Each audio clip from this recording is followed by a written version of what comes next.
తాకట్లో ఉన్న బంగారాన్ని విడిపించి ఆ రోజున మార్కెట్ ధర కట్టి మిగిలిన డబ్బును మీకు అందిస్తుంది కొమ్మూరి గోల్డ్.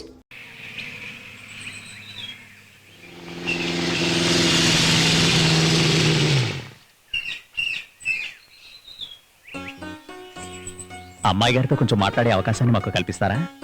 మా మాటలు వినే తీరిక తమరుకుందా? తమరేమనుకుంటున్నారో సూటిగా చెప్పండి.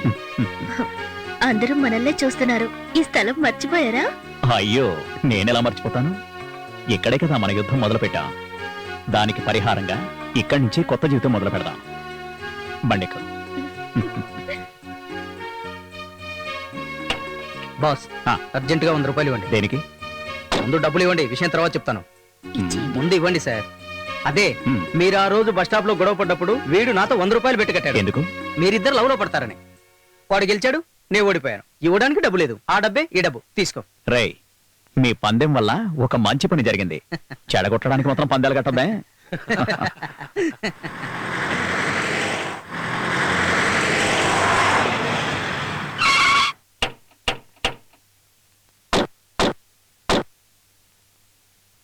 Good morning father.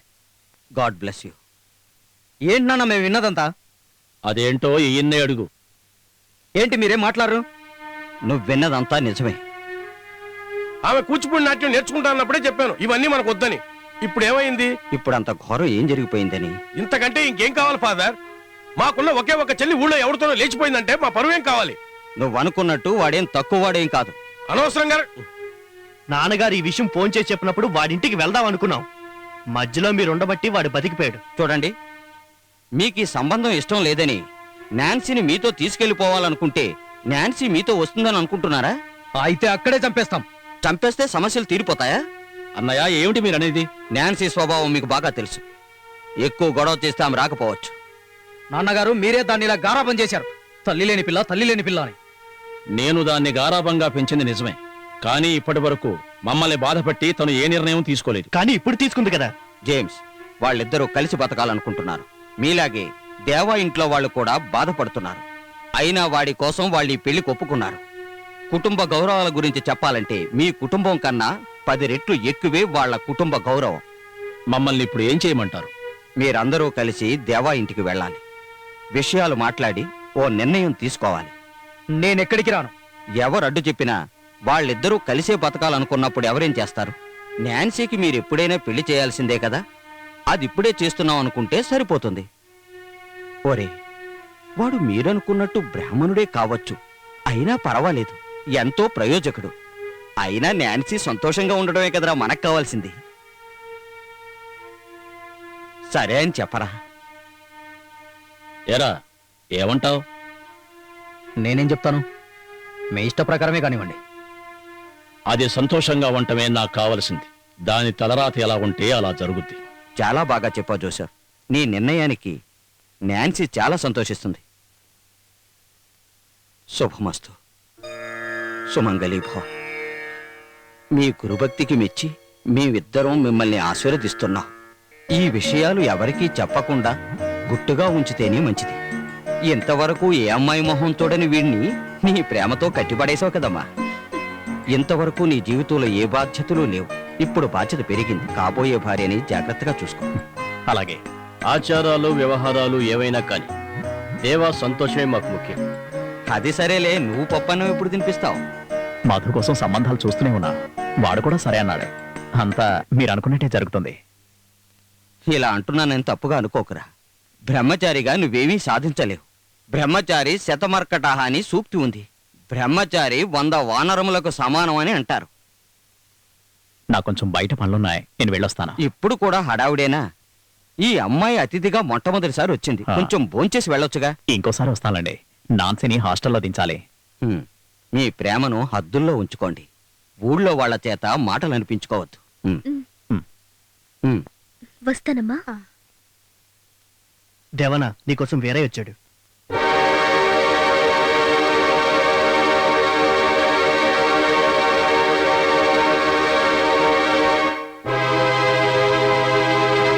ఎవర్రా వీరయ్య? దేవన్న కోసం అప్పుడప్పుడు వచ్చి వెళ్తుంటాడు.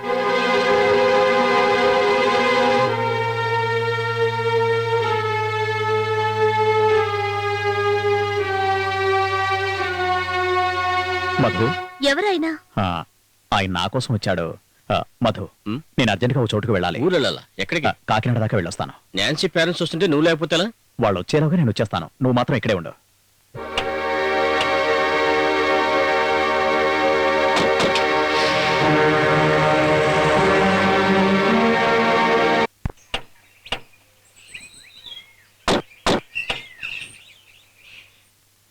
రండి రండి, సమయానికి వచ్చారు. మీరు ఎందుకు ఆలస్యం చేస్తున్నారని నేను టెన్షన్ లో పడ్డాను. నాన్సీ ఎక్కడ ఉంది? నాన్సీ చాలా సంతోషపడిపోయి మీకోసం భోజనం రెడీ చేస్తుంది. మీరు కూర్చోండి రా. ఇక్కడ కూర్చొని కబుర్లు చెప్పడానికి కదా మేము వచ్చింది. పిలుదాన్ని. ఏంట్రా స్టీఫన్? ఏంటానే మీరు వాడి గురించి చాలా గొప్పవాడు గుణవంతుడని చెప్పారు కదా. వాడితో పరువు ప్రతిష్ట గల కుటుంబమా? ఈ వాళ్ళతో అన్ని ముగించేస్తా. మీరేం చెబుతున్నారో నాకు కొంచెం కూడా అర్థం కావడం లేదు. మీరేం చెప్పాలనుకుంటున్నారో కొంచెం అర్థమయ్యేలా చెప్పండి. పిలవరా దాన్ని. ముందు విషయం తెలియాల్సింది దానికే. ఏంటి? ఏం జరిగింది? ఏం జరిగింది పెదనాన్న? నాకు తెలియదు. నీకు దేవాకి పెళ్లి కుదరదని మాత్రం చెబుతున్నారు. ఎందుకనంటే చెప్పడం లేదు. కారణం నేను చెప్తాను. ముందు అవి చూపించరా దానికి. ఇటు చూడు, నీ ముద్దుల ప్రియుడి నిజ స్వరూపం.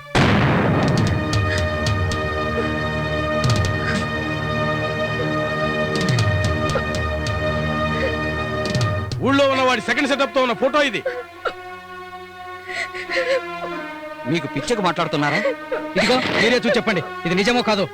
లేదు, నేను నమ్మను. ఇంతకన్నా నీకేం రుజువు కావాలి? ఇక నీ ఆటపాటలు కట్టుబెట్టి మాతో బయలుదేరు. దేవా ఇంట్లో వాళ్ళు మన కోసం ఎదురు చూస్తున్నారు. ఇప్పుడు వాళ్ళకి నేనేం సమాధానం చెప్పాలి జోసఫ్? ఏది ఏమైనా వాడిని కలవకుండా మేము ఇక్కడి నుంచి వెళ్ళాం. వాడితో మాట్లాడాలి. రండ్రా.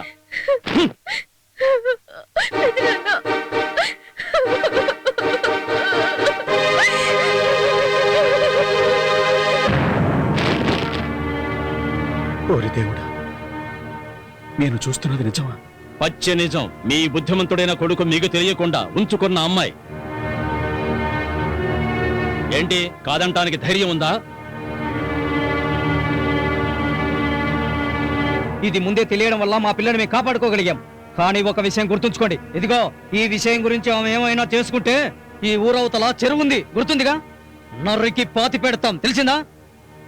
మీ కుటుంబ పరువు ప్రతిష్టలు ఏమిటో మాకు బాగా అర్థమయ్యాయి. ఇలాంటి దరిద్రమైన అలవాట్లు మా కుటుంబంలో ఏ ఒక్కరికి లేవు, తెలుసా? ఆపో, నీ ఇష్టం వచ్చినట్టు మాట్లాడడానికి ఇదేమన్నా మీ ఊరు అనుకుంటున్నావా ఏందే? నాకు తెలియకుండా నా తమ్ముడు ఏ పని చేయడు. మీరేదో ఫోటో తీసుకొచ్చి చూపిస్తే నమ్మడానికి మేము సిద్ధంగా లేమో. వద్దు, మీరు నమ్మొద్దు. కానీ వాడితో చెప్పండి మేము ఈ ఊళ్ళోనే ఉంటామని. ఏవైనా సరే వాడిని కలవకుండా మేము ఇక్కడ నుంచి వెళ్ళాం. నానా మీరండి. ఓ భగవంతుడా.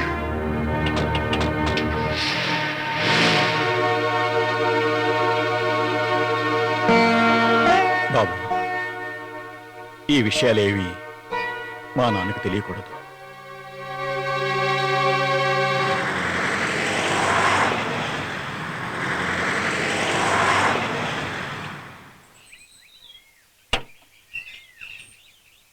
దేవనా, ఎరా, వాళ్ళు వచ్చారా? వచ్చారు కానీ కానీ ఏంట్రా? ఆ? ఏమైందిరా? అది అది అది వాళ్ళ ఈ సంబంధం వద్దని వెళ్ళిపోయారు. వాళ్ళు వచ్చినప్పుడు మేము ఇక్కడ లేము. కారణం ఏంటని అడిగితే ఎవరు ఏం చెప్పడం లేదు. అన్నయ్య, వీళ్ళు చెప్పేది నిజమేనా? ఈ పెళ్లి జరగదురా. అదేంటన్నయ్య, పెళ్లి జరిపిస్తానన్నారుగా, ఇప్పుడు ఏమైంది? ఇంకా నన్నేమి అడగొద్దు. అన్నయ్య,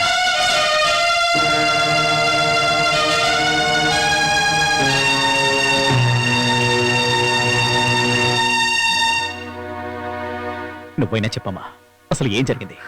నీ గురించి వాళ్ళు ఏవేవో చెప్పి వెళ్ళారన్నయ్య. అసలు వాళ్ళు ఏం చెప్పి వెళ్ళారని అడుగుతున్నారు. ఛా, నువ్వు చెప్పమ్మా. నువ్వు చెప్పకపోతే నేను వెళ్ళి తాతయ్యని అడుగుతాను. వద్దు, తాతయ్యకి విషయాలేమీ తెలియవు, మేం చెప్పలేదు. నాన్న, అసలు ఏం మాట్లాడుతున్నారో నాకేం అర్థం కావట్లేదు. అసలు ఇక్కడ ఏం జరిగింది? ఈ పెళ్లి కుదరదని చెప్పి వాళ్ళు వెళ్ళిపోయారు. దానికి కారణం ఏంటంట? కారణం అది నువ్వే చెప్పాలి. ఎవర్రా ఈ అమ్మాయి?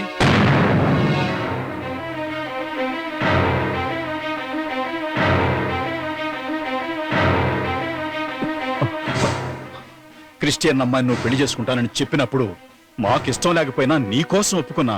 మా అందరినీ నువ్వు మోసం చేశావు. చెప్పరా, ఎవరి అమ్మాయి?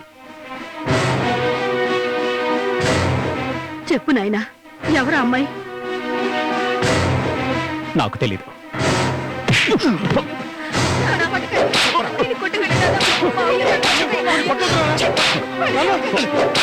భారతి ఏంటక్కడ? నువ్వేనా భారతి? అవును తాతయ్య. ఎవరు ఎవరు ఏడ్చేది? అన్నయ్య కంట్లో దుమ్ము పడిందని మందేస్తే ఆ మంటకి తట్టుకోలేక ఏడుస్తున్నాడు.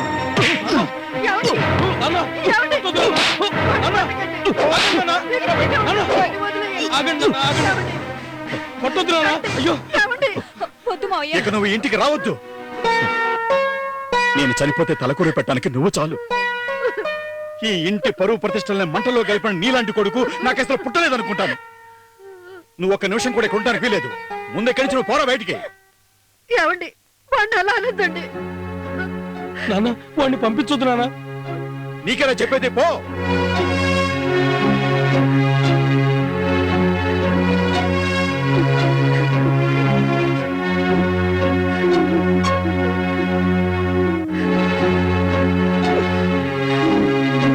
బాబు దేవా వెళ్ళొద్దురా.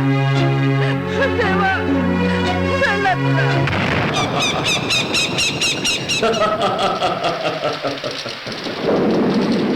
దేవా చాలా మంచివాడు. ఈ ఊరికే మానసపుత్రుడు యోగ్యుడు అయిన దేవా ఇప్పుడు ఏమైపోయాడు? కష్టం. మధు, నేను ఎప్పటి నుంచో ఒక విషయం అడుగుదాం అనుకుంటున్నాను. నీకు దేవం మీద అంత కక్ష కలగడానికి కారణం ఏంట్రా? వాడొక్కడే శత్రువు కాదు, ఆ కుటుంబంలోని అందరూ. కారణం ఏంటో అడిగే ముందు నువ్వు నా గతం ఏంటో తెలుసుకోవాలి. మా నాన్న శివరాం గారు చాలా కష్టపడి ఈ ఊరొచ్చారు. అది నీకు తెలియదు. 35 సంవత్సరాల క్రితం మా నాన్నగారు ఈ ఊరి ఆచార్యుల దగ్గరికి వాద్య సహకారం అందించడానికి వచ్చారు. నాట్యం నేర్చుకోవటానికి వచ్చిన దేవా కుటుంబంలోని ఓ అమ్మాయితో మా నాన్నగారు అప్పుడు ప్రేమలో పడిపోయారు. ఆ సంగతి ఊరి వాళ్ళ ద్వారా దేవా కుటుంబానికి తెలిసిపోయింది. ఎవరికీ చెప్పకుండా ఆయన అమ్మాయిని తీసుకుని ఊరుదిరి పారిపోయారు. వాళ్ళు ఎక్కడెక్కడికో తిరిగి తిరిగి పూట గడవటానికి కూడా గతిలేక ఆనాడు వాళ్ళు నిజంగా చాలా కష్టపడ్డారు. ఆ సమయంలో ఓ ప్రభుత్వ ఆసుపత్రి వరండాలో దీనావస్థలో నేను మా నాన్న ఎలా ఉంటాడో కూడా నాకు తెలియదు. పాల డబ్బాకి డబ్బు లేకపోతే మా నాన్న అమ్మ తాళి అమ్ముదామని వెళ్ళి తిరిగి రాలేదు. అలాంటప్పుడు ఏం చేయాలో దిక్కుతోచుక మా అమ్మ నా 8 ఏళ్ల వయసులో నన్ను తీసుకుని దేవా వాళ్ళ ఇంటికి వచ్చింది.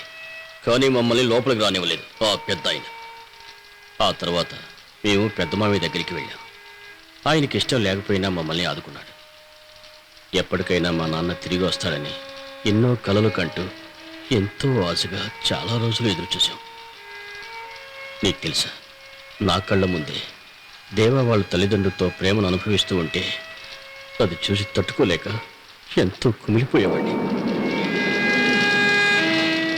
ఒకసారి వాళ్ళ ఇంట్లో ఒక చిన్న తప్పు చేశాను.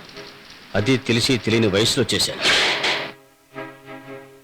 అక్కడున్న ఓ పాత దేవి విగ్రహాన్ని దొంగిలించాను. ఎవరికీ తెలియకుండా ఊరు వెళ్ళి పారిపోవాలనుకున్నాను. కానీ నా ఆశలన్నీ అడియాసలు చేశాడు ఆ దేవా.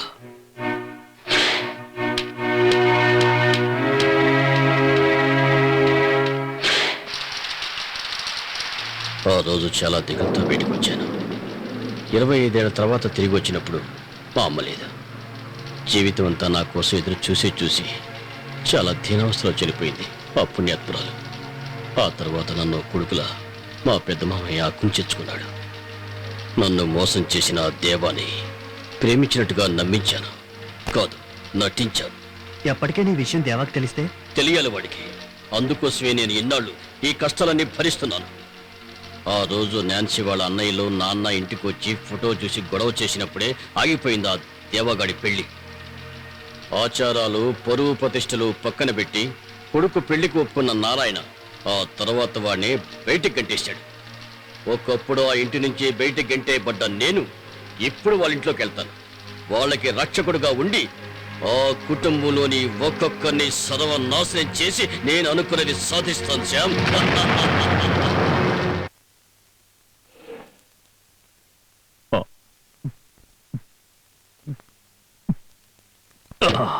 దేవ ఏంటిది మరీ ఎక్కువ అవుతుంది. నేను విన్నదంతా మర్చిపోవాలంటే ఈ జన్మంతా తాగినా సరిపోదురా. నన్ను మా ఇంట్లో నుంచి నెట్టేశారా. నేను మా ఇంట్లో లేను. దేవన్న నేను చెప్తున్నాను. వదలరా. అందరూ చూస్తున్నారు దేవ. విన్నైరా. అందరూ వినాలి. సారీ. నీకు చాలా టెన్షన్ గా ఉంది కదూ. మీరెవరు? నేను సేవియర్, వాడు ఆంటోనీ, వీడు జేమ్స్. ఓ, మీరంతా బ్రదర్స్? అవును, బ్రదర్సే. మాకు చెల్లి కూడా ఉంది. నీకు తెలిసే ఉంటుంది, నాన్సీ. నేను మిమ్మల్ని గుర్తుపట్టలేకపోయాను. నేను కొంచెం పర్వాలేదు, నీ విషయాలన్నీ మాకు తెలుసు. నిన్నింట్లో నుంచి బయటికి పంపించారు కదా. ఇలాంటి గంటేక ఇంట్లో ఉంచుకుంటారా? చూడండి, ఏమైనా మాట్లాడుకోవాలంటే ఉదయం మాట్లాడుకుందాం. దేవా నువ్వురా. నువ్వు ఆగవయ్యా. మా కాబోయే బావగారితో మేము మాట్లాడుకోవాల్సిన చాలా విషయాలున్నాయి. సోదరా, నువ్వు కాస్త పక్కకుండు. మేము చాలా మాట్లాడుకోవాలి.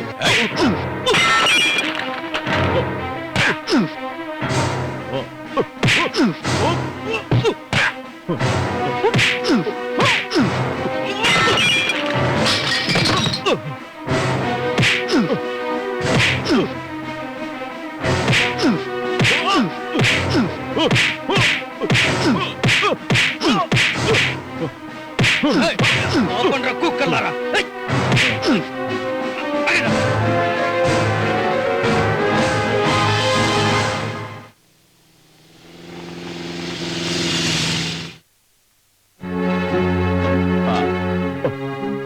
దేవన్న మెల్లగా. నన్నెవరో ముట్టుకోవద్దురా. ఇంతకీ ఫాదర్ ఎక్కడా? ఎవరది? నేనొక అనాథను ఫాదర్. ఏంటి దేవా ఎలా వచ్చావు? అవును ఫాదర్, జమీందారు దేవానే. ఇప్పుడు అన్నీ కోల్పోయి రోడ్డు మీదకొచ్చి పడిన దేవానే. మీరు కొంచెం చోటిస్తారా? ఏం మాటలు ఇవి దేవా? మాకేం తెలియదు ఫాదర్. ఆ అమ్మాయి ఎవరైనా అడిగితే దేవన్న ఏ విషయం చెప్పట్లేదు. మీరైనా అడిగి చూడండి, ఎలాగైనా మనకి తెలియాలి. దేవా, నీ మీద నాకేనాడో తప్పుడు అభిప్రాయం కలగలేదు. చెప్పు, ఎవరా అమ్మాయి? ఆ అమ్మాయికి నీకు సంబంధం ఏమిటి? నేనది చెప్పలేను ఫాదర్. కొంతమంది జన్మ అంతే. ఏ పాపము చేయకపోయినా ముందు జన్మల పాపాలు వెంటాడుతూనే ఉంటాయి. నేనిలా ఇక్కడికి రాకూడదని తెలుసు, కానీ నేను వెళ్ళడానికి ఇంకో చోట్లేదు ఫాదర్. నీ కోసం అందరికన్నా ఎక్కువ బాధపడుతూ, తను విన్నదేది నిజం కాకూడదని ప్రార్థిస్తూ, నీ కోసం ఎదురు చూస్తూ లోపల ఓ అమ్మాయి ఉంది.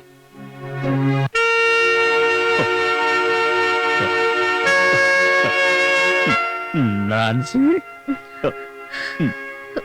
నేను ఫాదర్. లేదు, నీ గురించి విన్నది ఏది నేను నమ్మలేదు. కానీ ఆ అమ్మాయి ఎవరని నాకు తెలియాలి. అది నేను నీకెలా చెప్పాలో అర్థం కావడం లేదు. నేను నీకది చెప్పలేను. ఎందుకు చెప్పలేవు? చెప్పకూడదు కనుక. సరే, నేను అడగను. కానీ నేను ఇప్పుడు ఏం చేయాలో మీరే చెప్పండి. నాన్సీ, దేవా, మీ ఇద్దరికీ పెళ్లి జరగాలని ఎక్కువగా కోరుకున్నవాణ్ణి నేను. నిజమేంటో నాకైనా చెప్పు. చెప్పకూడదు ఫాదర్. ఆ క్రీస్తు దేవుడు చెప్పొద్దు అన్న మాటలు మీకు వినిపించడం లేదా? నాకు వినిపిస్తుంది. వినండి ఫాదర్, చెప్పొద్దు అంటున్నాడు. దేవా, చెప్పకూడదు ఫాదర్. చెబితే నేను మహాపాపం చేసిన వాడిని అవుతాను. ఇంకా ఈ విషయంలో అందరూ నన్ను బలవంతంగా సిలువెక్కిస్తారు అనుకుంటే నువ్వే కాపాడు తండ్రి అని అడుగుతాను. దేవా,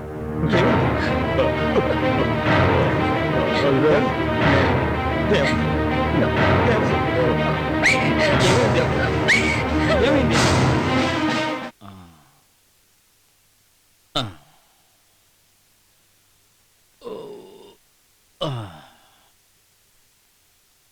నాన్నగారు రమ్మన్నారట. ఏంటి, ఆ నాన్సీ వాళ్ళంటి దగ్గర నుంచి ఎవరూ రాలేదు. వాళ్ళు ఏమైనా కబురు పంపించారట్రా? వాళ్ళేదో అర్జెంట్ పని మీద వెళ్ళారట. నేను వాళ్ళకి ఫోన్ చేశాను. త్వరలోనే వస్తానని చెప్పారు. మన దేవా ఒక్క మాట కూడా చెప్పకుండా వాడు కర్ణాటక వెళ్ళిపోయి కనీసం ఫోన్ కూడా చేయలేదు. అన్నయ్య ఇందాకే ఫోన్ చేశాడు తాతయ్య. అక్కడ చాలా పనులున్నాయంట. ఆ, ఏది ఏమైనా వాళ్ళొచ్చి ఈ పెళ్లి ఖాయం చేస్తేనే కాని నాకు మనశ్శాంతి ఉండదు.